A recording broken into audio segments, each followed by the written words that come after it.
መመረጥ ልጅ የሚለውን ነገር እንትን ብሏል። ልክ በተመሳሳይ መዝሙረ ዳዊት ምዕራፍ 45 ቁጥር 6 ላይ ያለው የተነገረው መጀመሪያ ለንጉሥ ሰለሞን ሲሆን በጥላነት ደረጃ ደግሞ ለመሲህ ይሆናል ማለት ነው። ልክ ንጉሥ ሰለሞን በተባለበት ሂሳብ ነው መሲሁም አምላክ የተባለው ማለት ነው። ሌላው አርጊውመንት ደግሞ የሚለው አይሁዳኖች ያስቀምጡ ኪሳያ ኤሎሂም ኦላም በአድ ነው የሚለው አምላክ ያንተ ዙፋን ነው ብሎ አስቀምጠውታል። ሪቫይዝድ እንግሊሽ ቨርዥንም በዚህ መልክና ልክ አስቀምጦታል ማለት ነው። አዲስ ኪዳን ላይ ዕብራውያን 1:8 ላይ ግሪኩ እንደዛ ነው ብሎ የሚያስቀምጠው ማለት ነው። ሆትሮስ ቱ ሆቴዎስ ኤስቶን አዮና ቱ ምንድነው አዮኖስ ብሎ ያስቀምጠው አምላክ ያንተ ዙፋን ነው። ጀምስ ሞፋት ኒው ቴስታመንትም የተባለው እንደዛ ነው። ጋድ ኢዝ ዩር ስሮን ፎሬቨር ኤንድ ኤቨር ብሎ ያስቀምጠው። ብዙ እንትኖች አሉ፣ አርጊመንቶች አሉ። አንደኛው ይሄ ከዚህ መካከል አንደኛው ይሄ ነው ማለት ነው። እንደዛ ከሆነ አምላክ ያንተ ዙፋን ነው ሲል አምላክ ዙፋን ይሆናል ወይ? እንዴት ነው የሚሆነው ሲባል የዙፋን ምንጭ ማለት ነው። ለምሳሌ ባይብል ላይ ምን ይላል? እንትን ማን ነው ፈጣሪ ርስት ተብሏል። ርስት ይሆናቸዋል። ፈጣሪ ርስት ነው፣ እኔ ርስት ነኝ እያለ ይናገራል። ግን ፈጣሪ ርስት ነው ወይ ነው? ዘዳግም ዘኍልቍ 18 ላይ ቁጥር 20 ላይ ስትመለከተው እኔ ያህዌ ርስት ነኝ ይላል። ከዛ ቁጥር 21 ላይ አስራትን ለእስራኤል ልጆች ርስት አድርጌ ሰጥቻለሁ ይላል። ፈጣሪ ርስት ነው ሲባል ምን ማለት ነው ተብሎ ሲባል ርስት ነኝ ማለቱ የርስቱ የአስራቱ ምንጭ ነኝ ማለቱ እንጂ ሊትራሊ ርስት ነው ማለት እንዳልሆነ ሁሉ አምላክ የመሲሁ ዙፋን ነው ሲባል አምላክ የመሲሁ ዙፋን ነው ሲባል አምላክ የመሲሁ ዙፋን ምንጭ ነው ማለት እንጂ ቃል በቃል እንደዛ የሚወሰድ አይደለም ብሎ ነው አይሁዶች መዝሙረ ዳዊት 45:6 ላይ ያለውን የሚያስቀምጡት ማለት ነው። በዚህ መልክና ልክ መረዳትም ማስረዳትም ትችላለህ ማለት ነው። ይሄን ይመስላል። እሺ እና እዛው ላይ ዕብራውያን 1 ላይ ማለት ነው ይህንኑ ተከትሎ እስከ 10 ከሄድን ይላል ካለ በኋላ ደግሞ ጌታ ሆይ አንተ ከአጥንት ምድር መሰረት ሰማያት እጆች ስራ ናቸው እነሱ ያረጃሉ። እሱ ስለ አብ ነው የሚያወራው። ምክንያቱም እዛ ጋር ስለ 3 ነገር ነው የተነገረው። ዕብራውያን 1:7 ላይ ስለ መላእክት ግን አለ። ስለ መላእክት ግን እዛ ጋር ተዋናዮቹ ስንት ናቸው? 3 ናቸው። መላእክት አብና ወልድ ማለት ነው። መጀመሪያ ስለ መላእክት አለ። መላእክትም መንፈስ አገልጋዮችን የእሳት ነበልባል የሚያደርግ አለ። ከመዝሙረ ዳዊት ላይ ነው የተጠቀሰው። ስለዚህ መላእክቱ መንፈስ አገልጋዮችን የእሳት ነበልባል ሲያደርግ ሲል መላእክት መንፈስ ናቸው አገልጋይ ናቸው ሲባል መሲሁ ደግሞ ሰው ነው፣ መልአክ አይደለም። ከዳዊት ቤተሰብ ውስጥ የሚመጣ ነው። የመላእክትን ዘር ይዟል እንጂ የያዘው የአብርሃምን ዘር ይዟል እንጂ የያዘው የመላእክትን አይደለም ብሎ ነው የዕብራውያን ጻፊ እየሞገተ ያለው። ከዛ ስለ ልጁ ግን አለ ስለ ወልድ ግን እንዲህ ይላል መጽሐፍ አለ። ምን አምላክ ሆይ ዙፋን ለዘላለም እስከደረስ ከዛ ደግሞ ሚልና ደግሞ ስለ አብ ያወራል። ጌታ ሆይ አንተ ከጥንት ምድር መሰረት ሰማያት እጆች ስራ ናቸው እነሱ ያረጃሉ ይላል። ከመዝሙረ ዳዊት ላይ ነው የተጠቀሰው እና አቤቱ ነው የሚለው የአማርኛው። የዕብራይስጡ ያህዌ ሆይ አንተ ከጥንት ምድር መሰረት ሰማያት እጆች ስራ ናቸው ይልና እዛው ላይ ቁጥር 13 ላይ ጌታ ጌታዬን ጠላቶች የእግር መረጃ እስካደረስ በቀኝ የተቀመጠ አለው ይላል። ከቶ ያለው ለማን ነው ይላል። አሁን ጌታ የሚለው ማን ነው? ጌታ የተባለው ማን ነው ሲባል ጌታ የሚለው ከመዝሙረ ዳዊት ምዕራፍ 110 ቁጥር 1 ላይ ከተወሰደ ጌታ የተባለው ያህዌ ነው። ስለዚህ ያህዌ ሆይ አንተ ከጥንት ምድር መሰረት ሰማያት እጆች ስራ ናቸው የሚለው ስለ አብ ነው እየተነገረ ያለው። ከዛ 2:6 ላይ ይነግርሃል። ታስበው ዘንድ ሰው ምንድነው? ተቆበኛው ዘንድ የሰው ልጅ ምንድነው? ከመላእክት ይልቅ በጥቂት አሳነስከው፣ የክብርና የምስጋና ዘውድ በእጆች ስራ ላይ ሾምከው ይላል። በማን ላይ ሾምከው አለ? ማንን ነው የሾመው? ኢየሱስን። ሿሚው ማን ነው? በእጆች ስራ ላይ ሾምከው እያለ የሚያወራው ማንን ነው? ዳዊት። እስቲ አንድ ጊዜ በእጆች ስራ ላይ ሾምከው ሲል በእጆች ስራ ላይ ሾምከው እያለ የሚያወራው በሁለተኛ መደብ ማንን ነው? ሶስተኛ መደብ ላይ ያለው ማን ነው? ኢየሱስ ክርስቶስ። ሶስተኛ መደብ ላይ ያለው ኢየሱስ ክርስቶስ ነው። በእጆች ስራ ላይ ሾምከው እያለ የሚያወራው ሿሚው ማን ነው? ዳዊት እያወራ ያለው አብን። አዎ። ስለዚህ በእጆች ስራ ላይ ሾምከው ሲል ሰማያት የምኖች ስራ ናቸው ብሎታል ዳዊት ራሱ አብን። የእጆች ስራ ናቸው። አዎ። ስለዚህ ሰማያት የእጆች ስራ ናቸው። ሰማያት የእጆች ስራ ከሆነ አብ ወልድን በእጆቹ ስራ ላይ ወይም በሰማያት ላይ ሊቀ ካህን አድርጎ ሾሞታል። ስለዚህ በእጆች ስራ ላይ አንተ ሰማያት የእጆች ስራ ናቸው እያለ ዳዊት እያወራ ያለው ያህዌን ነው አብን ነው እንጂ ወልድን አይደለም ማለት ነው በቀላሉ። አሁን ስለዚህ 7 ስለ መላእክት፣ 8 እና 9 ስለ ኢየሱስ ክርስቶስ፣ 10 ደግሞ ስለ ደግሞም ይላል። ደግሞም 13 ላይ ደግሞ ጠላቶችህን የእግርህ በቀኝ የተቀመጠ አለው ይላልና አለው የሚለው ማንን ነው? አለው ያለው ከቶ ለማን ነው ይላል። ባዩ ማን ነው? አብ ነው። ያለው ደግሞ ወልድን ነው። ስለዚህ ጌታ ጌታዬም የሚለው ነገር ጌታ የሚለው ዮዴሄ ባብሄ የሚለውን ተክቶ የመጣ ነው። ስለዚህ ጌታ ሆይ ሲል ደግሞ ያህዌ ሆይ ዮዴሄ ባብሄን የሚያመለክት ነው። ዮዴሄ ባብሄ ደግሞ የኢየሱስ ክርስቶስን የላከው ነው፣ አብ ነው። ያንን ከያዝከው የአንድ አምላክ የሚባለው አንተ ከጥንት ምድርን መሰረት ሰማያት የእጆች ስራ ናቸው የሚለው ስለ አብ ነው እየተናገረ ያለው። በእጆች ስራ ላይ ሾምኮ ይላል እኮ። አንተ ራስህ በሰራው ነገር ላይ ማንም ሊሾም አይችልም፣ ማንም ሊሾም አይችልም። ስለዚህ ሰማያት የእጆች ስራ ናቸው እያለ በሰማያት ላይ ደግሞ ኢየሱስን ሊቀ ካህን አድርጎ ሲሾም ዕብራውያን 7:26 ላይ እንደዛ ነው የሚለው። ፍጹም የሆነ ልጅን ይሾማልና አለ። ሿሚው አብ ነው፣ ተሿሚው ደግሞ ወልድ ነው። በምን ላይ ነው የሾመው? በሰማያት ላይ ነው። ዕብራውያን 4 ላይ ስትመለከተው ከሰማያት በላይ ያለ ሊቀ ካህን ይላል። ስለዚህ በሰማያት ላይ ሊሾሙ የቻሉ እንደ ሰማያት የእጆች ስራ ናቸው ይላል። በዛ ላይ ደግሞ ኢየሱስን መሲህ ሊቀ ካህን አድርጎ እንደሾመው በሰማያት ላይ ይናገራል ማለት ነው። ከዛ አንጻር ነው የሚታየው። እሺ ጀዛከላሁ ኡስታዝ። አንድ ከመጨመር ከተፈቀደልኝ በጀነት ውስጥ ልጅ መውለድ ይቻላል የሚለውን ደግሞ አንድ ብትጨምርልኝ። አይቻልም፣ በኢስላም አይቻልም። የለም ረሱል ሰለላሁ ዐለይሂ ወሰለም በሐዲስ ላይ እንደዛ ብለው አስቀምጠዋል። እሺ ኡስታዝ ፖል አለ ክርስቲያን ነው እና መዳን በማንም የለም በኢየሱስ እንጂ እያለ ነበር። አስገብቼዋለሁ። ኦኬ ጥሩ። ስለ መዳን እናውራ። ፖል አለ። ሰላም ብያለሁ።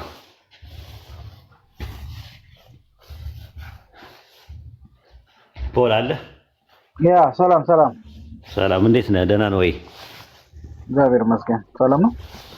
ሰላም ነኝ። እንትን መድኃኒት ነበረኝ ልስጥህ። የስኳር መድኃኒት አለኝ። ማን ነው? እኔ አለኝ። አዎ የስኳር መድኃኒት ትውጣለህ? እኔ አልፈልግም። ለምንድን ነው የማትፈልገው? እኔ ሐኪም ቤት ላሱ አልሄድም እኮ። አንተ የምልህ ስኳር አለብህ? ሐኪም ቤት ራሱ አልሄድም። እንኳን ገባኝ። ግን ስኳር አለብህ? ስኳር የለብህም አይደለ? ኤግዛምፕል እየሰጠሁ እኮ። እኔ ንጉስ ልጅ ነኝ። በሽታ በእኔ ላይ ስልጣን የለውም። ስለዚህ አሁን አንድ ሰው በሽታ የሌለበትን ሰው ስኳር መድኃኒትን ካተ ብሎ ይባላል? ሐኪም ቤት ራሱም አልሄድም ሰውዬ እንዴት ነው መድኃኒት እኮ። ገባኝ። ኤግዛምፕል ነው የሰጠው እኮ። አሁን አይዞህ ተረጋግተህ እንትን በለኝ። በቃ ሐኪም ቤት አትሄድም፣ በሽታ ምንም የለብህም። እኔ ግን መጥቼ ስኳር መድኃኒትን ካውሰድ ብዬ ብልህ ምን ትላለህ? እኔ አልታመምኩም፣ ጤነኛ ነኝ፣ ምንም ነገር የለብኝም ነው አይደል የምትለው? ያ ኢየሱስ መድኃኒት ነው ብለህ ታምናለህ? አብሶሉትሊ። ኦኬ። ስለዚህ ለየትኛው ኦኬ፣ ቆይ ተረጋግተህ እንትን በለኝ። ለየትኛው ለአዳም ለመጣው ኃጢአት መድኃኒት ነው? ለኤቭሪቲንግ እኮ አዳም ለመጣው ኃጢአት መድኃኒት ነው ወይ ነው ጥያቄው? እሱ ነው። ከዛ ነው እንዳውም የጀመረው። ኦኬ። የአዳም ኃጢአት እኛ ጋር ወርሰናል እና እስቲ ማስረጃ ከባይብል አሁን ያንን ሁላ ስታብራራ የነበረው ከየት አግኝተህ ነው? ኦኬ አምጣ። አሁን በኃጢአት በሰው ዘር ውስጥ እንደወረስን የሚያሳይ ጥቅስ ማስረጃ ስጠኝ እስቲ። ኦኬ እሱን እሰጥሃለሁ። ቆይ ልጠይቅህ። ስጠኝ በቃ እሱን። እኔ የኔ ጥያቄ ነው አሁን የጠየቅኩህ እኔ ነኝ። ስለ መድኃኒት ስላወራ አሁን ጥቅስ ታመጣለህ ማለት ነው። ላይክ እኔም ደስ ያለኝን ነው የማወራ፣ አንተም ደስ ያለ ነው የምታወራ። እንደዛ አይደለም። ቤታችን እስከመጣ ድረስ ትጠይቃለህ። ደስ ያለን ማውራት አይፈቀድም። ደስ ያለን በመሰለኝና በደስ ያለኝ የሚወራው ጠጅ ቤት ውስጥ ነው፣ እዚህ አይደለም። አሁን ጥያቄውን አምጣና የውርስ ኃጢአት እንዳለ ኦሪጂናል ሲል እንዳለ የሚያሳይ የመጽሐፍ ቅዱስ ጥቅስ ስጠኝ። ኦኬ 5:12 ላይ ሮሜ 5:12 ላይ አለ። ቆይ አንድ ነገር ልጠይቅ። ምን ይላል? አሁን አውጣው። ቆይ ኧረ ተረጋጋ። ሮሜ ስንት ነው ያልከው? 5:12 ምን ይላል? 5:12 ላይ ኃጢአት በአንድ ሰው በኩል ወርሷል ይላል። በቃ ኃጢአት ወርሷል ይላል። ከአንድ እስከ 10 ከዛ ጀምረህ እስከ 17 ብታረድ ታገኛለህ። ኦኬ ወርሷል ይላል ወይ ነው የሚል? ወርሷል የሚል ነገር አለ ወይ?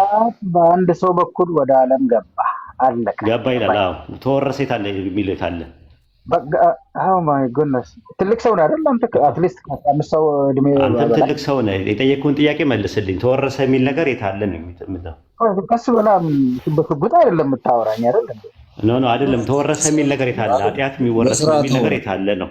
በስርዓት ለምን አታወራም? ጀስት ሪላክስ ኖ አንተ ነህ ሪላክስ ያላረከው እኮ። ጥያቄ ጠየቅኩ። ሮሜ 5:12 ላይ በኃይለ ቃል አውጥታሳየኝ። ኃጢአት ሰዎች ወርሰዋል የሚል ነገር የታለ? ኃጢአት በአንድ ሰው በአዳም የተነሳ ወደ ዓለም እንደገባ ነው የሚናገረው። አዳም የመጀመሪያው ሰው ኃጢአተኛ እንደሆነ ነው የሚናገረው። ጥያቄ ምንድነው? ከአዳም ጄኔቲካሊ በውርስ የመጣ በውርስ የታለ? የወረሰ የሚል ነገር የታለ? ከአንተ ከሌላ ዩኒቨርስ ላይ ነው የመጣው፣ ከሌላ ዓለም ላይ የመጣው አንተ ነው የታለ ነው እኮ የምልህ። የወረሰው የታለ? አዳም ኃጢአት እንደሰራ ነው የሚናገረው። እውነት ነው ኃጢአት። ለምሳሌ ሐሰተኞች ነቢያት ወደ ዓለም ገብተዋልና ይላል ባይብል አይደለ? አንደኛ ዮሐንስ መልእክት ምዕራፍ 4 ቁጥር 1። አንዴ ተረጋጋ ፖል፣ ተረጋግተህ አውራ። እንደዛ ልጅ አታወራ ማለት አንተን ያልተረጋጋኸው። አንድ ያዳምጥ። you have a great day። ይኸውልህ ተረጋጋሽ፣ ተረጋጋሽ፣ ተረጋግተህ መንፈሳዊ ሰው ይረጋጋል። የመንፈስ ፍሬ ገላትያ 5:19 ላይ አንደኛው የመንፈስ ፍሬ ትዕግስት ነው። ታገሳለህ። መንፈስ ቅዱስ ካለ በጣም ኢሪቴት እየሆንክ ነው፣ ስሜታዊ እየሆንክ ነው፣ ኢሞሽናል ዳሜጅ እያጠቃ ነው። ተረጋግተህ አውራ። አሁን የምጠይቅህ ጥያቄ ምንድን ነው? ኃጢአት በአንድ ሰው ወደ ዓለም ገባ ይላል። ለምሳሌ አንደኛ ዮሐንስ መልእክት ምዕራፍ 4 ቁጥር 1 ላይ ሐሰተኞች ነቢያት ወደ ዓለም ገብተዋልና ይላል። ያ ማለት ሐሰተኛ ነቢያትነት የሚወረስ ነገር ነው ማለት አይደለም።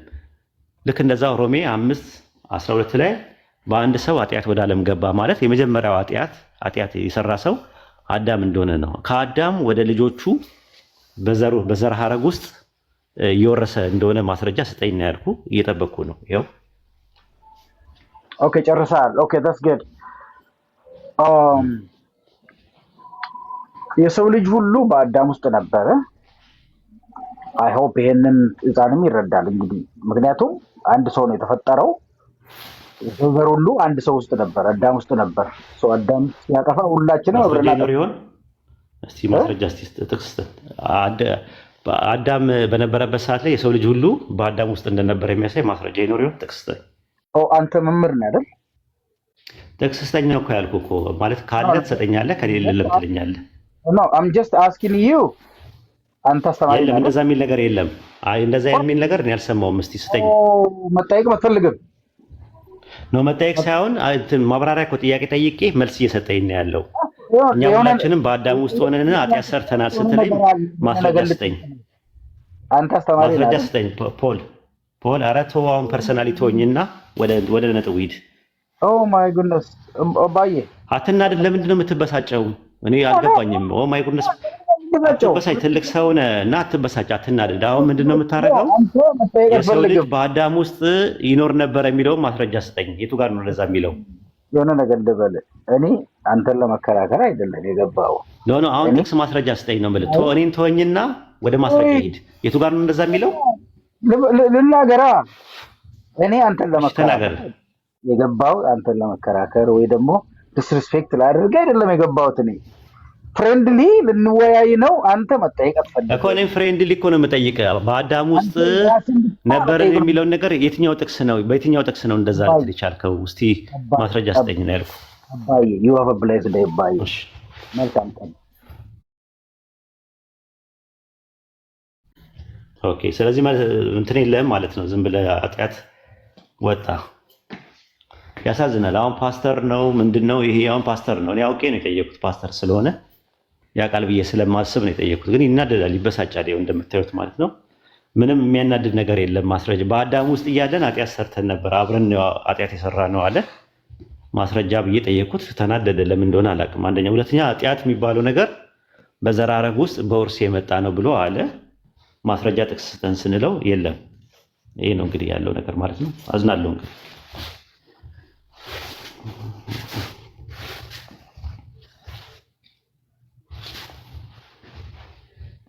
ቀደስ አሚር ነህ እንዴ? አሰላሙ አለይኩም ወራህመቱላሂ ወበረካቱ።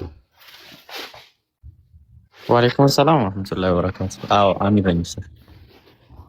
እኔ እኮ በቀደም ራሱ የሆነ በቃ ፎሎ ያደረገኝ የሆነ ቤት ውስጥ አድሚን ራሴን አገኘሁትና ማን ነው አሁን እዚህ ቤት መቼ ገብቼ ነው አድሚን የሆንኩት ምናምን ብዬ ወላሂ አንተ መሆንን ራሱ አላወኩም። ከዛ በኋላ ነው የሆነች ልጅ መታ በውስጥ አውርተን ሻሃዳ ያስያዘኝ እሱ ነው አለችኝ። ከዛ በኋላ አሚር ምናምን ትለኛለች። አሚር ማን ነው? የትኛው አሚር ስላት አንተን ጠቀሰችልኝ። ከዛ በቃ ታውቃታለህ አይደል? ልጅቷን አወካት። አሁን ከቤት ተባራለች፣ ሰሞኑን ማለት ነው። ሰሞኑን ከቤት ተባራለች እና እሱን ያስያዘኛለች። እኔ እሱ ቤት ነበር የምገባው። ከኔ ለመደበቅ ነው ተዛዝከን ስተሙን እንደዚህ እንደርኩ የግል ልብስ የሚቀያየረው ከኔ ለመደበቅ ነው። አይገርሙኛል መሆኑን አላወኩም። እሷ ናት ስትለኝ የገባኝ እና አሚር ምንድን ነው አላማ እና ኢላማ ሰው ምን አድርግ ነው የምትሉት? የት ሄድላችሁ ለእናንተ ሲባል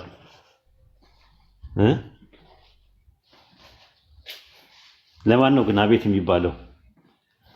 ሰውን አስተመው ጨረሱት እኮ።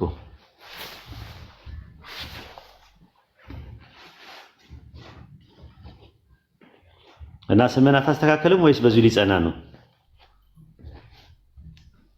አላስተካክለዋለሁ። ኦኬ። አይ አሚር የሚባለው አሁን ሌላ ስም ሲሆን እንትን ይላል። ኦኬ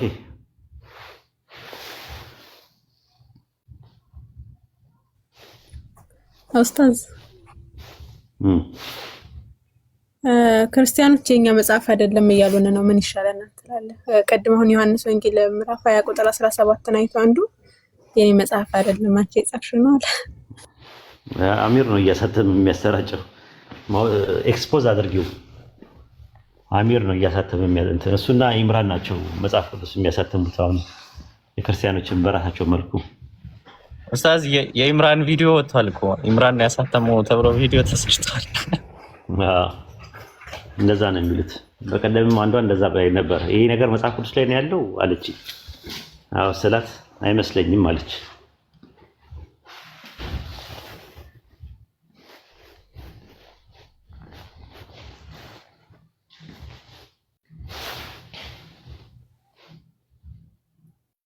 ኡስታዝ ሰላም አለይኩም ወራህመቱላሂ ወበረካቱ። ወአለይኩም ሰላም ወራህመቱላሂ ወበረካቱ። እንዴት ነህ? ሰላም ነው? ሰላም ነኝ ያለው አልሐምዱሊላህ። ጥያቄ ነገር ነበረኝ።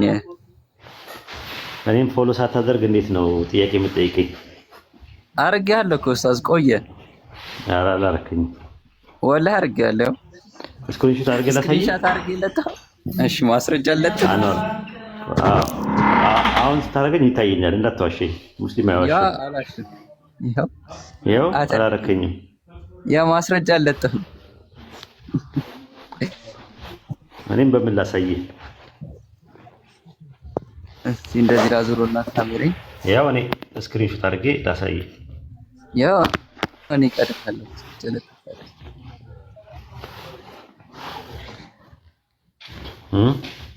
ያው እኔ ማስረጃ ከፍቻለሁ።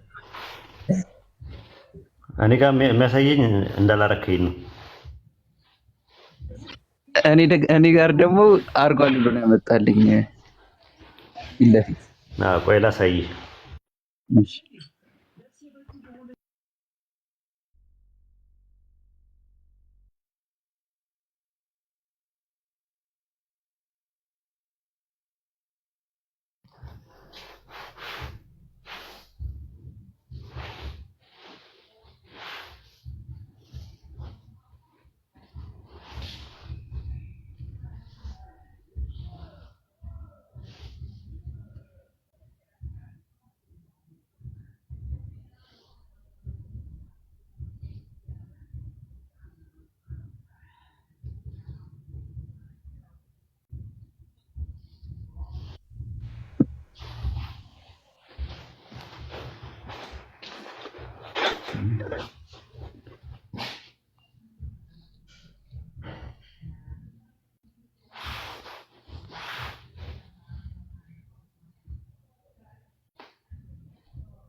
ችግር የለውም።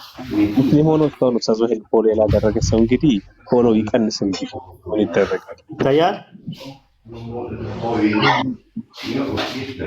እንደዛ መጣል። እኔ ጋር ደግሞ ይኸው ይታያል። አዎ ይታየኛል። እኔ ጋር ደግሞ ይኸው ፎሎ ያላረከው ኡስታዝ። አዎ ኖ አይ የሚያሳየው ፎሎ እኔ ፎሎ አላረኩትም። አዎ ግን ፎሎ አላረገህም ነው የሚያሳየኝ።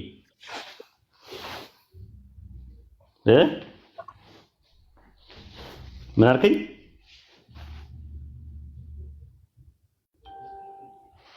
አይ እንደዛማ ታግዙለትም። እንደዛ ነው ኡስታዝ። ኦኬ ጥሩ ፑቲን ገብቷል። ጥያቄን ጠይቀው። ሁሌ ነው የሚጠይቀው ይሄ ልጅ። እስቲ አንድ ቀን ይጠየቅ። ምን ይመስላችኋል? ቱይ አረ ይጠየቃው። ሳይጠየቅ ነው ሁሌ የሚወጣው።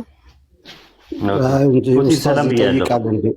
ኡስታዝ ማለት እኮ መምህር ማለት ነው። አስተማሪ እንዴት ይጠይቃል? ትጠየቃለህ። አይ መጠየቅማ ለምን አትጠየቅም? ያው ፍራቻህን ነው የሚያሳየው ማለት ነው። ጥያቄ ትጠየቃለህ። ምን ይመስላል? እጠይቃለሁ። አንድ ጥያቄ ብቻ ልጠይቅ። እሺ ትጠይቃለህ። መጀመሪያ ልጠይቅህና ትጠይቃለህ።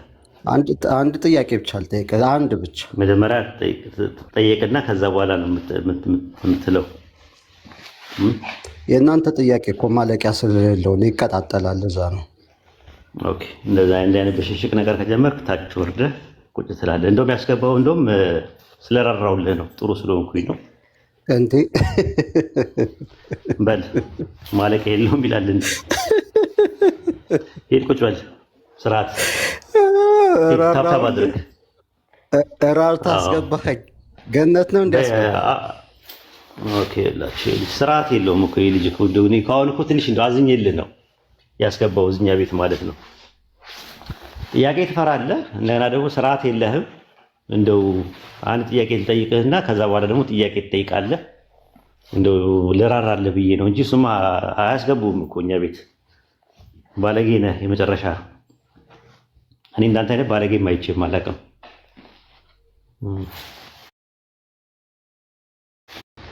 ሞቃችሁ ታስገባላችሁ። አንዳንድ ጊዜ አሁን ሬቲም በጣም ብዙ ነገሮችን ተቀይሯል። ይሄኛው መቀየር የሚፈልግ አይደለም። መጨረሻ ላይ ተሳድቦ ለመውረድ ነው የሚፈልገው እና እንዲህ አይነት ባህሪ ያለው። አሁንም ጥያቄ ልጠይቅ ያልኩት ምናልባት ተሳድቦ እንትን እንዲል ማለት ነው፣ ተሳድቦ እንዳይወጣ ነው። አሁን ነው ፎሎ ያደረከኝ አንዋር፣ አሁን ነው የመጣልኝ። አንስቼውን እንደገና አደረኩት። አንስቼው እንደገና አደረገው ነው የተመለሰው እንጂ መጀመሪያም አድርጌው ነበር።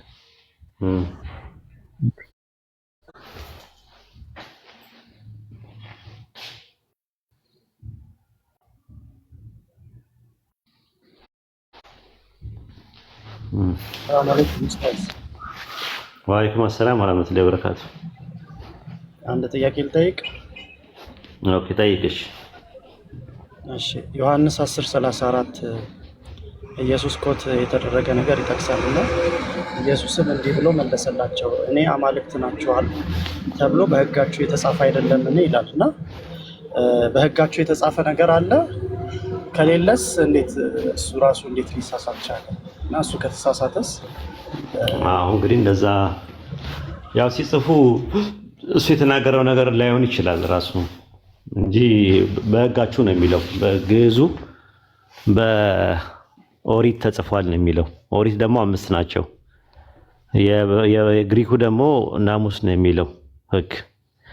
በአረብኛው ደግሞ በተውራት ይለዋል። በተውራት ተጽፏል እና ይለዋል።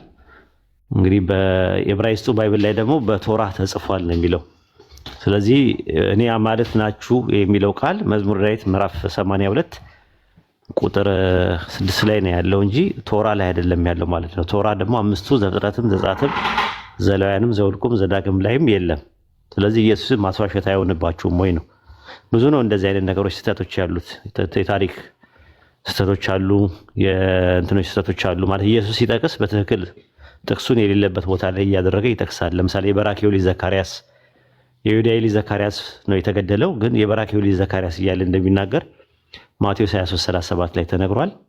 ማቴዎስ 12 ላይም ደግሞ አብያታር ሊቀ ካህን በነበረበት ጊዜ ዳዊት በቤተ መቅደሱ ገብቶ ምግብ እንደበላ የሚናገርበት ቦታ ላይ እንትና ሊቀ ካህን የነበረው በዛን ሰዓት አቤሜሌክ እንጂ አብያታር አልነበረም።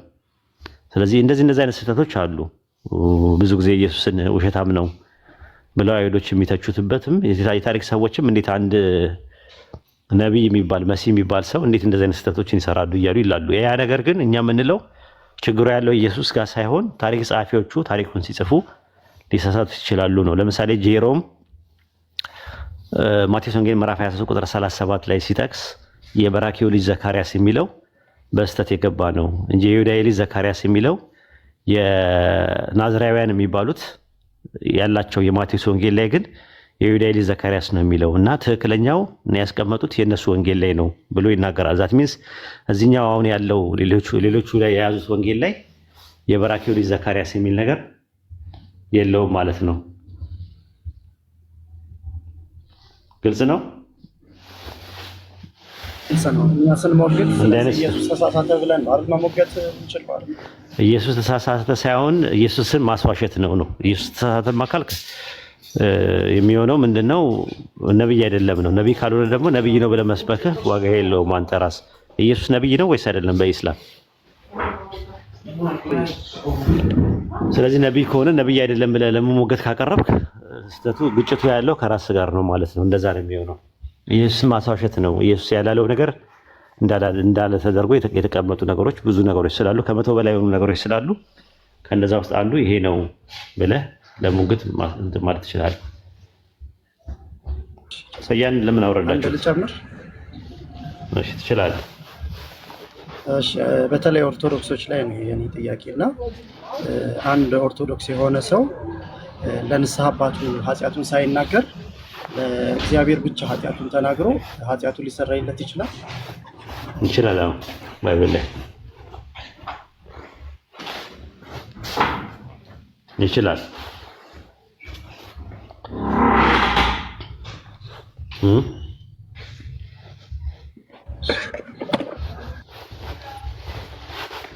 ኡስታዝ እዚህ ላይ ጥያቄ ልጠይቅ። እዚህ ላይ በብሉይ ኪዳን ማለት ነው ህዝቡ እንትን ለኃጢአት ማስተሰሪያ ብሎ መስዋዕት ምናምን ሲያደርጉ እግዚአብሔር እያዘዛቸው ነው ወይስ እርሳቸው ከእግዚአብሔር ጋር ለመታረቅ ሲሉ? መስዋዕት የአምልኮ ክፍል አይደለ? መስዋዕት እኮ የአምልኮ ክፍል ነው። ከኃጢአት ስርየት ጋር የተያያዘ ቢሆንም መስዋዕቱን ሲያቀርቡ ለአምላክ ለመታዘዛቸው ምክንያት ሆኗቸው ከዛ በኋላ ደግሞ ይቅርታን ያገኛሉ ማለት ነው። ይቅርታ ያገኙ ምህረትን ያገኛሉ ማለት ነው። ያንን ነው የሚያሳየው ማለት ነው እንጂ መስዋዕት የአምልኮ ክፍል ነው ብለን ነው የምናምነው። ከኢየሱስ ከተሰቀለ በኋላ ብለው ካመኑ እነሱ በኋላ ከዛ ከእንደገና ምን ብሏል? አይተሽ ከሆነ መስዋዕት ይቀርብ ነበረ አይደል? አዎ ይቀርብ ነበር። ስለዚህ በቃ መስዋዕት የአምልኮ ክፍል ነው እንጂ የተለየ ነገር አይደለም። በቁርአንም እንደዛ ነው የሚናገረው ራሱ ከቤት እንስሳዎች በሰጠናችሁ ወደ አላህ መስዋዕት ማቅረብን ደነገግን ነው የሚለው ሱረቱ ሐጅ ምዕራፍ 22 ቁጥር 34 ላይ የአምልኮ ክፍል አድርጎ ነው ባይብሉ የሚያስቀምጠው ማለት ነው። ኦሪት ዘፍጥረት 8:20 ላይ ኖህ ለአምላክ መሰዊያ ሰራ፣ ከንጹህ እንስሳ ሁሉ ከንጹህ ወፎችም ሁሉ ወሰደ፣ በመሰዊያው ላይ መስዋዕት አቀረበ ይላል። አሁን ስትመለከቱ ምንድነው የጥንት አማንያን መሰዊያ ሰርተው ለአንዱ አምላክ መስዋዕት ይሰዉ ነበር። የጥንት ነቢያት ሆነው ሐዋርያት ለአምልኮ የሚቀርበው መስዋዕት የአምልኮ ክፍል አድርገው ይረዱታል እንጂ አዳም ለሰራው በደልና ልጆቹ ከእርሱ ለተላለፈበት ገፈት እና አበሳ መቅመታቸውን አያሳይም። ለምሳሌ አንድ ኤግዛምፕል ልስጥሽ። ዘኍልቍ 8:7 ላይ እዩ እስቲ። ታነጻቸው ዘንድ እንዲሁ ታደርግላቸው ዘንድ ኃጢአት የሚያነጻ ውሃ እርጫቸው ይላል። አሁን ጥያቄ የሚነሳው እንትኑ ይሄ ብሉይ ኪዳን ላይ የነበረው መስዋዕት እና ደም ለኢየሱስ ምሳሌ ነው፣ የኢየሱስ ስጋውና ደሙን ለማቅረቡ መስዋዕት ለማድረጉ ምሳሌ ነው ካሉ ኃጢአት የሚያነጻ ውሃ እርጫቸው ይላል። ስለዚህ ውሃው የምን ምሳሌ ነው? ውሃ የሚያርጻው ማለት ከአዳም ጋር የተያያዘ ነው ወይ? ለአዳም ተብሎ ነው መስዋዕት የሚቀርበው ከተባለ ውሃው ስለምንድን ነው የሚቀርበው? ማለት አያስኬድም። አዳም ምን አድርጓል በዛ ነገር ውስጥ እንደነሱ ትምህርት ከሆነ ማለት ነው። ስለዚህ መስዋዕት ማለት የአምልኮ ክፍል ነው በሚለው ነው የምናየው ማለት ነው። እንደገና ደግሞ መስዋዕት ሲካሄድ የሚቃጠል መስዋዕት ነው ከሰፈር ውጭ የሚያቃጥሉት። ኢየሱስ መስዋዕት ከሆነ ተቃጥሎ ነው ወይ የተደረገው? እንደገና ደግሞ ለዘላለም ነው የሚቃጠለው እንጂ ለጊዜው አይደለም። ኢየሱስ ደግሞ 3 ቀን ነው የሞተው እና የመስዋዕትን ትርጉም ያሳጠዋል ማለት ነው። ኢየሱስ ካረገ በኋላ ለምንድን ነው መስዋዕት በቤተ መቅደስ ውስጥ የሚካሄደው የነበረው? ሐዋርያት ሥራ ምዕራፍ 24 ቁጥር 17 ላይ ከብዙ ዓመት በኋላ ለሕዝቤ ምጽዋትና መስዋዕት አደርግ ዘንድ ወጣዋል። የት ነው የወጣው? ምዕራፍ 21 ቁጥር 26 ላይ በዛ ጊዜ ጳውሎስ ሰዎችን ይዞ በማግስቱ እየነጻ መንጻታቸውን የሚፈጽሙ ቀን አስታውቀው ወደ መቅደስ ገባ። በዚያም ስለ እያንዳንዳቸው መስዋዕትን አቀረቡ ይላል። መስዋዕትን ኢየሱስ ካረገ በኋላ ጳውሎስ ኢየሱስን ከተከተለ በኋላ ቢያንስ የኢየሱስ ክርስቶስ ቤዛዊ መስዋዕት የሚባለው ነገር እንስሳት መስዋዕት በኢየሱስ አማካኝነት የቀረ ከሆነ ለምንድን ነው ሐዋርያት ሥራ 20 እና 26 ላይ ጳውሎስ ለእያንዳንዱ ሰዎች መስዋዕት ያቀረበው ቤተ መቅደስ ሄዶ? ሐዋርያ ሥራ ምዕራፍ 24 ቁጥር 17 ደግሞ ይነገራል። ከብዙ ዓመት በኋላ ለሕዝቤ ምጽዋትና መስዋዕት አደርግ ዘንድ ወጣው አለ። ወዴት ነው? ወደ ቤተ መቅደሱ ነው የወጣው። ለምን? መስዋዕት ለማድረግ። ያ ነው። ታዲያ እንደዛ ከሆነ ምንድነው የመስዋዕት ትርጉሙ ከተባለ መዝሙረ ዳዊት ምዕራፍ 40 ቁጥር 6 ላይ መስዋዕትና ቁርባንን አልፈለክም ጆሮዬን ግን ከፈትክልኝ ይላል። የዕብራይስጡ የአማርኛው ስጋን አዘጋጀልኝ ነው የሚለው። ዕብራውያን 15 ላይ ያለው ጸሐፊ ከግሪክ ሰብትጀንት ላይ ወስዶ ስጋን ግን አዘጋጀልኝ የሚለው አለ። ግን በዕብራይስጡ የሚለው መስዋዕትና ቁርባንን አልወደድክም ጆሮዬን ግን ከፈትክልኝ አለ። ለምንድን ነው ከጆሮ መክፈት ጋር መስዋዕት የተያያዘው ብለን ስንል ያለ ጨቀታ አለ። 14:18 ላይ ደግሞ በእሳት ላይ ስልጣን ያለው መልአክ ከመሰዊያው ወጥቶ ይላል። አሁን ጥያቄ የምናነሳው ሰማይ ላይ መሰዊያ አለ ወይ? ታች ምንም የተሰማቸው አይደለም ኡስታዝ። አፉ በለኝ አቋርጥ። በተጋጋሚ እየጻፉ ስለሆነ ነው። ኦኬ መጀመሪያውኑ መናገር የነበረባቸው አሁን ብዙ ካወራው በኋላ ኦኬ። ዩቲ ተመለሰልሽ? አዎ ኡስታዝ ተመልሶልኛል። ሰማይ ላይ ራሱ መሰዊያ አለ። አሁን ጥያቄያችን ሰማይ ላይ እንዴት መሰዊያ ሊኖር ቻለ? ከአዳም በፊት እሱ ነው አሁን ጥያቄያችን። በአዳም የተነሳ ነው መሰዊያ መስዋዕት ማድረግ የተጀመረው ካሉ ሰማይ ላይ ያለው ስርዓት ራሱ ራዕይ 9:13 ላይ በወርቅ ከተሰራው መሰዊያ ቀንዶች አንድ ድምፅ ሰማሁ አለ። ራዕይ 6:9 ላይ የታረዱትን የሰዎች ነፍሳት ከመሰዊያ በታች አየሁ ይላል። ራዕይ 14:18 ላይም እንደዛው ሰማይ ላይ መሰዊያ አለ። ኢሳይያስ 6:6 ላይ ከመሰዊያው በቁጠት ፍም ነገር ወስዷል ሱራፌል። ከሱራፌል አንዱ እየበረረ መጥቶ አፌ ዳሰሰበት እነሆ ከከንፈርን ነክቷልና በድል ተወደድክ እያለ።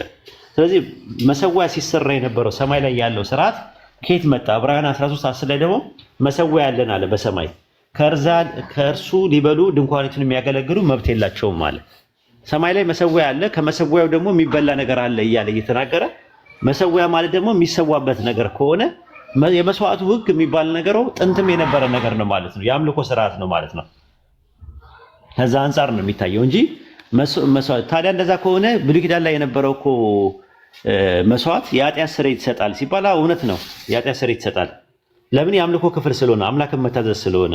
መጽሐፈ ምሳሌ ምዕራፍ 10 ቁጥር 12 ላይ ምንድነው የሚለው? ፍቅር ኃጢአትን ሁሉ ታስተሰርያለች ይላል። ፍቅር የሚባል ነገር በአዳም ኃጢአት የመጣ ምናምን ነገር ልትልን አልችልም። አንደኛ ጴጥሮስ ምዕራፍ 4 ቁጥር 8 ላይ ፍቅር የኃጢአትን ብዛት ይሸፍናልና ይላል። መጽሐፈ መክብብ ምዕራፍ 10 ቁጥር 4 ላይ ትዕግስት ታላቅ ኃጢአትን ጸጥ ያደርጋል ይላል። መጽሐፈ ምሳሌ 16:6 ላይ በምህረትና በእውነት ኃጢአት ይሰረያል ይላል። መጽሐፈ ምሳሌ 28:13 ላይ ኃጢአትን የሚሰውር አይለማም፣ የሚናዘዛትና የሚተዋት ግን እርሱ ይለማል አለ። የሚተዋት ስለዚህ ንስሐ መግባት፣ መታዘዝ፣ ፍቅር ምናምን የመሳሰሉ ነገሮች የኃጢአት ስርየት ይሰጣሉ። እነሱ የኃጢአት ስርየት የሚሰጡ ከሆነ በተመሳሳይ ደግሞ ፈጣሪን ታዘው አንድ ሰው መስዋዕት ለፈጣሪ ሲያደርጉ መሰዊያ ሰርተው ሲያደርጉ የኃጢአት ስርየት ሊያገኙ ይችላሉ። ያ ማለት ግን ይኖርም ይላል ሐዋርያ ሥራ ምዕራፍ 7 ላይ ብትመለከቱ ሐዋርያ ሥራ ምዕራፍ 7 ላይ እስጢፋኖስ የተወገረበት ዋና ምክንያት ይህ ነው። ቁጥር 50 ላይ ነገር ግን ነብዩ ሰማይ ዙፋኔ ነው፣ ምድር የእግሬ መረገጫ ናት፣ ለእኔ ምን አይነት ቤት ትሰራላችሁ ይላል ጌታ። ወይስ የማርፉበት ስፍራ ምንድን ነው? እነዚህ ሁሉ እጅ የሰራቸው አይደለምን እንዳለው ልዑል የሰው ልጅ በሰራቸው አይኖርም ብሎ የኢሳይያስ 66 ላይ ያለውን ጥቅስ አምቶን ይላል። ኢሳይያስ 66 ላይ ስትመለከቱ ቁጥር 1 ላይ ያህዌ እንዲህ ይላል፣ ሰማይ ዙፋኔ ነው፣ ምድር የእግሬ መረገጫ ነው፣ የምትሰሩልኝ ቤት ምን አይነት ነው? የማርፉበት ስፍራ ምንድን ነው? እነዚህ ሁሉ እጅ የሰራቸው አይደለም ይልና ቁጥር 3 ላይ በሬን የሚያርድልኝ ሰውን እንደሚገድል ነው፣ ጠቦትን የሚሰዋ የውሻን አንገት እንደሚሰብር ነው፣ የእህልን ቁርባን የሚያቀርብልኝ የእሪያን ደም እንደሚያቀርብ ነው፣ ዕጣን የሚያጥን ጣዖትን እንደሚባርክ ነው። እነዚህ ሁሉ የገዛ መንገዳቸውን መረጡ፣ ነፍሳቸውን በርኩሰታቸው ደስ ይላታል እያለ ይናገራል። ስለዚህ በሬን የሚያርድልኝ ሰውን እንደሚገድል ነው ማስበው፣ ጠቦትን የሚሰዋልኝ የውሻን አንገት እንደሚሰብር ነው፣ የእህልን ቁርባን የሚያቀርብልኝ የእሪያን ወይም የአሳማን ስጋ እንደሚያቀርብልኝ ነው የምቆጥረው እያለ ይናገራል። ማለት ከልባቸው ስላልሆነ ዝም ብሎ የላይ ነገር ነው ለማለት የተፈለገው።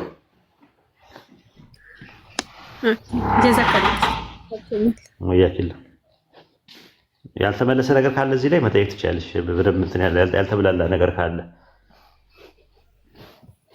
አሪፍ ነው፣ ተመልሶልኛል። ግን አሁን ያመጣሁትን ኢሳይያስ 66 እና ኢሳይያስ 1ን ጨምሮ እግዚአብሔር ምንድነው መስዋዕት አይፈልግም ብለን ለእንትን ብንጠቀመው ሲያስኬዳል።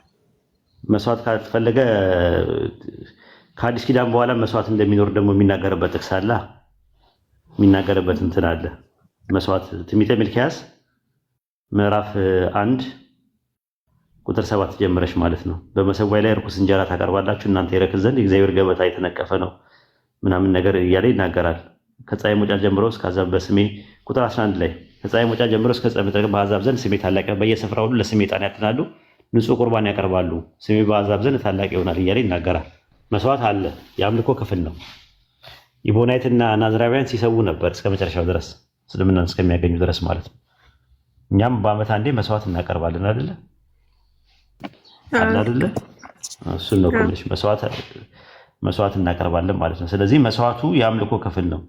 አሁን ያየሽበት ጥቅስ ላይ ሲወቅሳቸው እንትን የሚዘራልኝ ምናምን ነገር እያለ ይናገርና ግን ኢሳያስ እዛ 6 ላይ ስትመለከቸው ስለ መስዋዕት ይናገራል ራሱ ማለት ነው።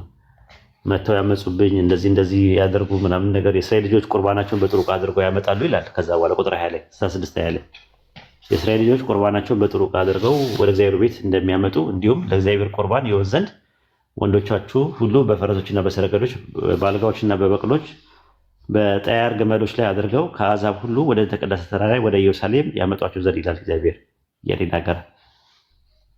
ይመጣሉ፣ ከተለያየ ቦታ መጥተው መስዋዕት ያቀርባሉ እያለ ይናገራል። እና መስዋዕት አለ ማለት ነው። በሌላ አባባል መስዋዕቱ የአምልኮ ክፍል ነው። ካልሆነ ግን ከአዳም ኃጢአት ጋር የተያያዘ ከሆነ አዲስ ኪዳን ላይ ሙሉ ለሙሉ መቅረት ነበረበት። በኢየሱስ ክርስቶስ መስዋዕት ሆነልን ስለሚሉ ማለት ነው። ግን እነ ጳውሎስ መስዋዕት ያቀርቡ ነበር ነው ፖይንቱ።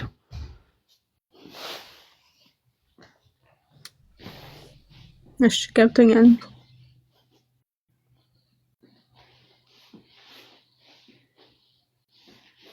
ኡስታዝ መቀጠል ትችላለህ።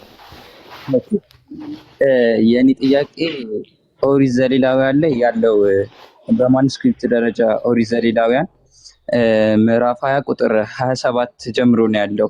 ከምዕራፍ 1 ጀምሮ የለም በኮዴክስ አናቲከስ ማለት ነው። እና ከዛ ውጪ በመጡት ላይ እንዴት ሊገኝ ይቻላል የሚል ጥያቄ ነው።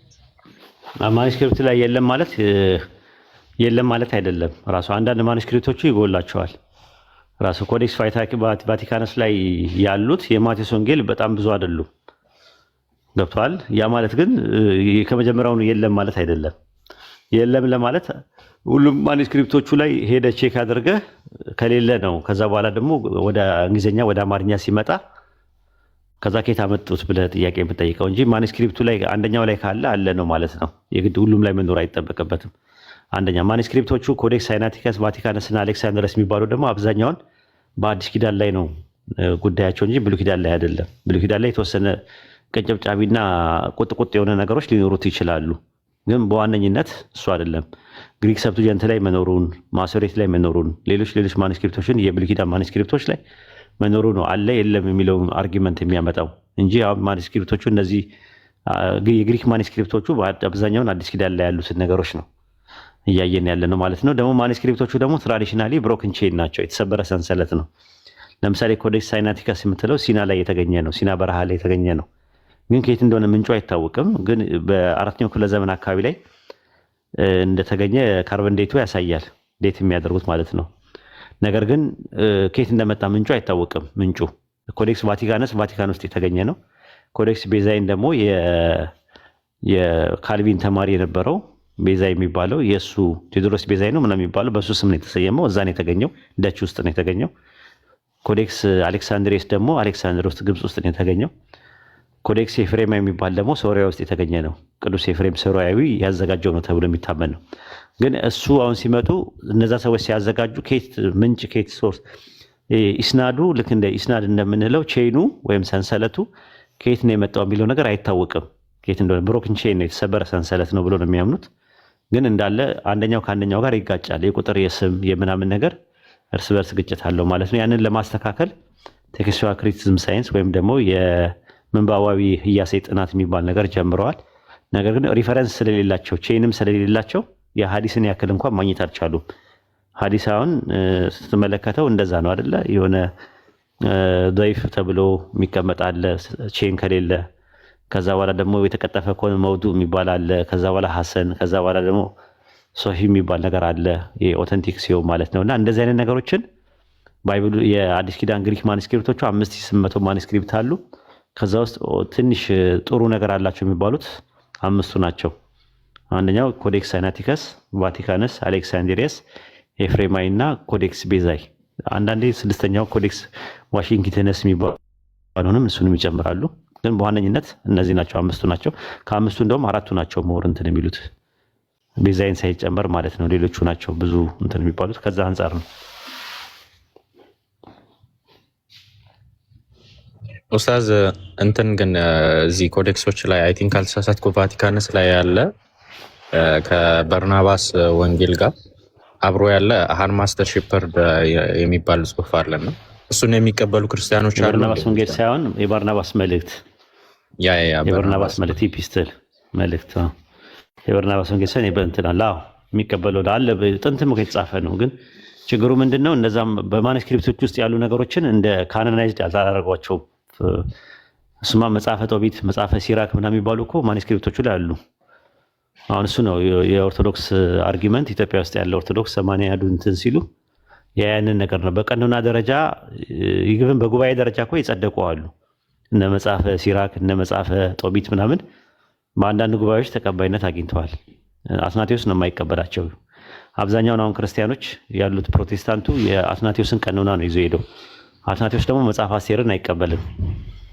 መጽሐፍ አስቴርን ማለት ነው። ምንም ነገር እግዚአብሔር የሚለው ስም የሌለበት መጽሐፍ ቢኖር መጽሐፈ አስቴር ነው። ታውቃለህ? እግዚአብሔር ስለ እግዚአብሔር የማያወራ መጽሐፍ አስቴር ሙሉን ብትፈልገው ሰርች ብታደርገው እግዚአብሔር የሚለውን ቃል አታገኝም፣ ወይም ያህዌ የሚለውን ቃል አታገኝም።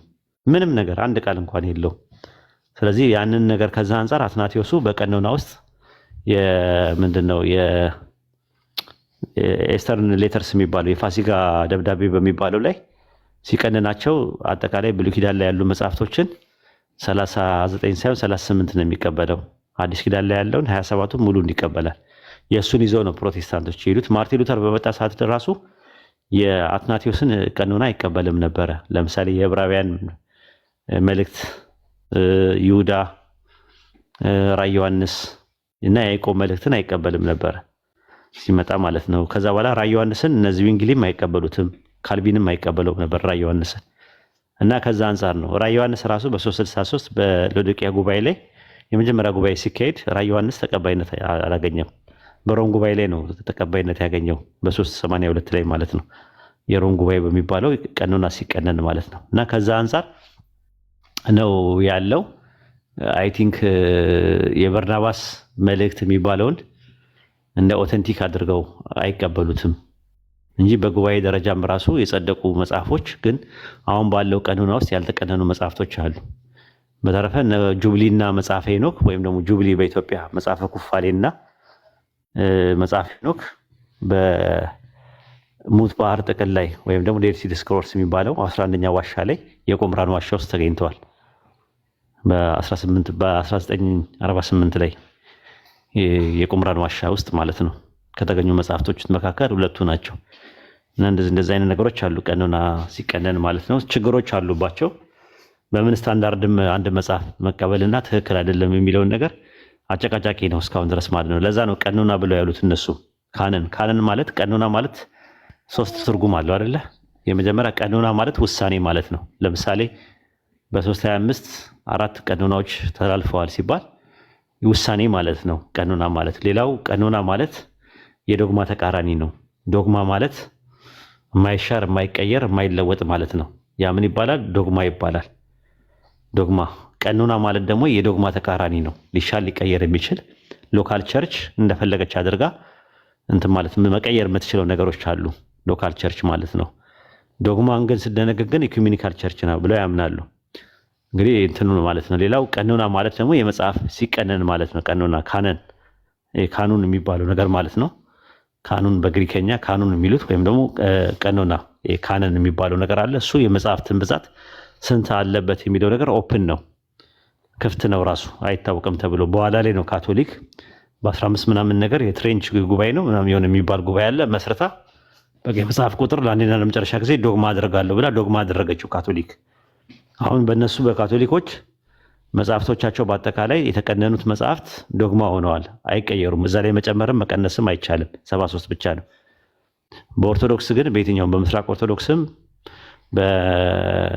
የኦሪየንታልም ኦርቶዶክስም መጽሐፉ ክፍት ነው፣ ሊጨመርም ይችላል። የሆነ ነገር ቢገኝ እና ታማኝነቱ ቢታወቅ ላዩ ላይ ሊጨመር ይችላል ይላል። ለዛ ነው ግብፅም ኢትዮጵያም አርሜኒያም፣ ግሪክም ሩሲያም ያሉ የመጽሐፍት መጠኖቻቸው የሚለያየው አንደኛው ጋር 81 ሲባል የኢትዮጵያ ሌላው ጋር የተለያየ አቆጣጠራቸው ይለያያል ራሱ እና ከዛ አንጻር ነው። በሰዓቱ ግን ኡስታዝ ሃርማስ ዘ ሺፐርድ የሚባለውን መጽሐፍ እንደ መጽሐፍ ቅዱስ የሚቀበሉ ክርስቲያኖች ነበሩ አይደለ? እሱ ሌላዊ ነው። ሎላዊ የሚባለው ማለት ነው። ሎላዊ ሄርሜስ የሚባለው በአማርኛ ማለት ነው። እሱ መጽሐፍ የእሱ መጽሐፍ ደግሞ በጣም ነው የሚገርመው። ብዙ ነገር ነው ያለው ማለት ነው። የማይቀበሉበት ምክንያት የራሳቸው አላቸው። ኢየሱስ የአዶፕትድ ሰን ነው ይላል፣ የማደጎ ልጅ ነው ብሎ ነው እንትን የሚያስቀምጠው።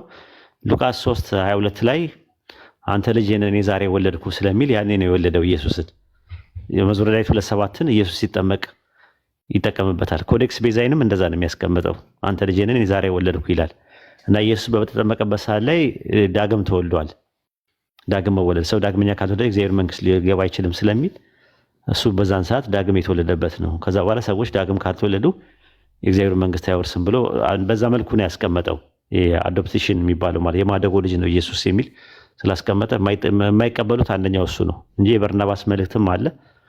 3ኛ ቆሮንቶስ የሚባልም አለ። ምናልባት ሰምተህ እንደሆነ አላውቅም። 3ኛ ቆሮንቶስ የሚባልም ተገኝቷል። 3ኛ ጳውሎስ ለ3ኛ ቆሮንቶስ፣ ጳውሎስ ለአሌክሳንድሪያ መልእክትም ለግብጾችም የላከው መልእክት አለ። እሱም አልተካተተም። የሎዶቅያ ደብዳቤ የሚባልም አለ። እነሱም አልተካተቱም። ሌሎችም አሉ ራሱ ማለት ነው። እና እንዲህ አይነት የጳውሎስም ራሱ በትክክል አልተካተቱ ማለት ራእዮችም ነበሩ ብዙ የጴጥሮስ ራእይ፣ የጳውሎስ ራእይ የሚባሉ የፊልጶስ የበርተሎሜዎስ ራእይ የሚባሉ አሉ። ከዛ ውስጥ ሁሉም ራእዮች ትክክል አይደሉም የሚል ነገር ነው። ድራማቲክ ናቸው ተብሎ ነበረ። የዮሐንስ ራእይ ብቻ ነው ከዛ ውስጥ የጸደቀው ማለት ነው። የሌሎቹ ግን አሁንም ማኑስክሪፕት ደረጃ አሉ። ለምሳሌ ምንድን ነው በ1945 የተገኘው ጠፋኝ። በ1945 የተገኘው የሞራቶሪያል አይደለም፣ ሞራቶሪያል ፍራግመንት ሳይሆን ናጋማዲ የናጋማዲ እንትን ላይ ከተገኙት መካከል የነ ጴጥሮስ ራእይ ተገኝቷል። አሁን የነ ጳውሎስ ራእይ